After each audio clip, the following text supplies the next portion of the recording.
Voilà une tortue boîte Therapène caroli major. Ce sont des animaux qui vivent plus de 100 ans.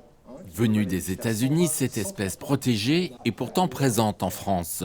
Vendue autrefois dans les animaleries, elle fait aujourd'hui l'objet d'importations illégales. Ce sont des tortues qui ont une charnière. Elles peuvent complètement fermer leur carapace.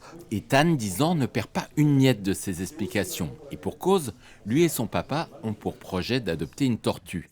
Ils sont ici en formation et peuvent déjà tordre le cou à quelques idées reçues. J'ai cru qu'on pouvait leur donner de la salade et des tomates et des carottes. Mais en fait, non. En fait, faut pas abuser de ça parce que ça abîme leurs reins. Le meilleur, c'est de donner des plantes comme des pissenlits, des plantes sauvages.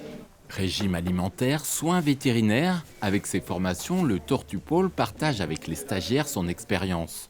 Son objectif est simple, le bien-être des tortues. Ce sont des animaux qui ont 200 millions d'années, donc qui sont bien antérieurs à l'humanité et qui ont toujours vécu libres. Donc les mettre dans des conditions de captivité, si on ne les met pas dans des conditions correctes, c'est une catastrophe pour ces animaux, c'est de la maltraitance. Et c'est ça pour lequel on essaie de lutter avec ces formations. 3 jours de stage où certains sont venus pour tout savoir, ou presque. Pas de prélèvement dans le milieu naturel et aussi pas de relâcher des tortues captives dans le milieu naturel.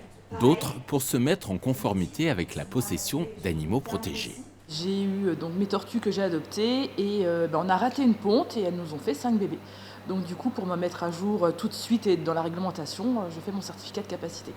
Des formations ô combien utiles pour rappeler que les tortues sont des animaux sauvages. Si l'adoption est possible, elle doit se faire avec un minimum de connaissances.